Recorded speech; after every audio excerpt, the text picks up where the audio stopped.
அஸ்ஸலாமு அலைக்கும். Welcome back to my channel Jasmine பட்டல் ஸ்டேஷன். இன்றைக்கி நம்ம பார்க்க போகிறது ஜால்வா பரோட்டா. வாங்க எப்படி செய்யுதுன்னு பார்க்கலாம். ஃபஸ்ட்டு 3 முட்டையை உடச்சி ஊற்றிக்கிறேன். 200 கிராம் மைதா போடணும். நான் போட்டுட்டு உங்களுக்கு காட்டுறேன். உங்கள் டேஸ்ட்டுக்கு தகுந்த மாதிரி உப்பு போட்டுங்க. அரை மூடி தேங்காவை நான் நல்லா அரைச்சி தேங்காய் பால் எடுத்து வச்சுருக்கேன். இந்த பாருங்கள். இப்போ நான் அதில் ஊற்றிட்டு காட்டுறேன்.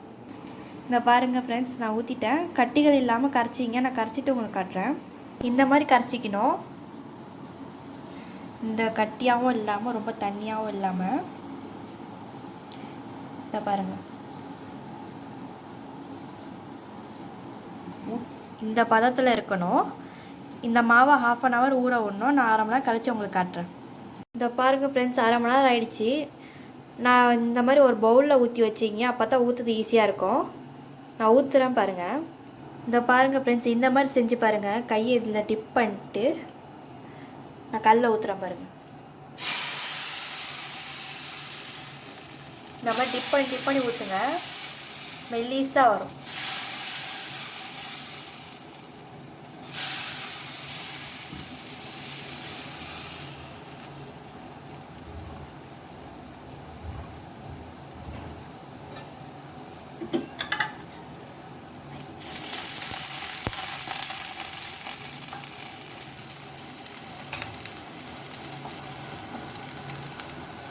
நான் சுட்ட பிறகு உங்களுக்கு காட்டுறேன். இந்த பாருங்கள் ஃப்ரெண்ட்ஸ், பரோட்டா ரெடி ஆகிடுச்சு. நான் எடுக்கிறேன். கொஞ்சமாக எண்ணெய் தடுவீங்க. மறுபடியும் செஞ்சு காட்டுறேன் பாருங்கள் ஃப்ரெண்ட்ஸ். இந்த மாதிரி கையை டிப் பண்ணிவிட்டு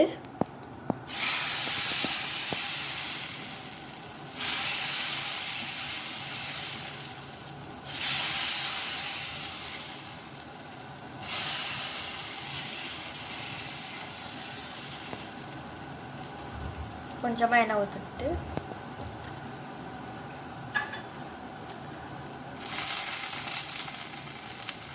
இது நான் ரெடி ஆன பிறகு உங்களுக்கு காட்டுறேன். இதை பாருங்கள் ஃப்ரெண்ட்ஸ், ரெடி ஆகிடுச்சு.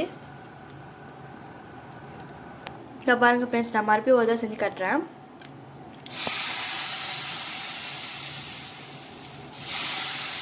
இது 1 நிமிஷத்துலேயே வெந்துடும்.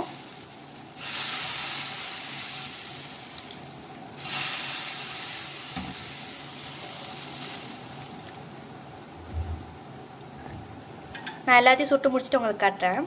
பாருங்கள் ஃப்ரெண்ட்ஸ், நான் எல்லாத்தையும் சுட்டுட்டேன். நான் எடுத்து வச்சுட்டு உங்களுக்கு காட்டுறேன். நான் எடுக்கிறேன் பாருங்கள்.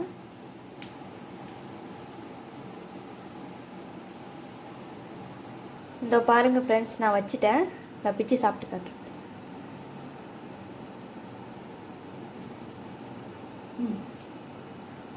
சூப்பராக இருக்குது ஃப்ரெண்ட்ஸ். நீங்களும் இந்த ரெசிபியை ட்ரை பண்ணி பாருங்கள் ஃப்ரெண்ட்ஸ். நம்ம இந்த ஜாலுப்பாட்டா கப்பெல்லாம் யூஸ் பண்ணாமல் நம்ம கையிலே ஊற்றிருக்கோம். நீங்களும் அந்த ரெசிபியை ட்ரை பண்ணி பாருங்கள்.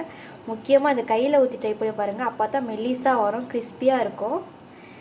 நீங்கள் இதை ட்ரை பண்ணி பார்த்துட்டு எனக்கு கமெண்ட் பண்ணுங்கள், லைக் பண்ணுங்கள், ஷேர் பண்ணுங்கள், சப்ஸ்கிரைப் பண்ணுங்கள். மறக்காமல் அந்த பெல் ஐக்கனை கிளிக் பண்ணுங்கள். தேங்க்யூ. அஸ்ஸலாமு அலைக்கும்.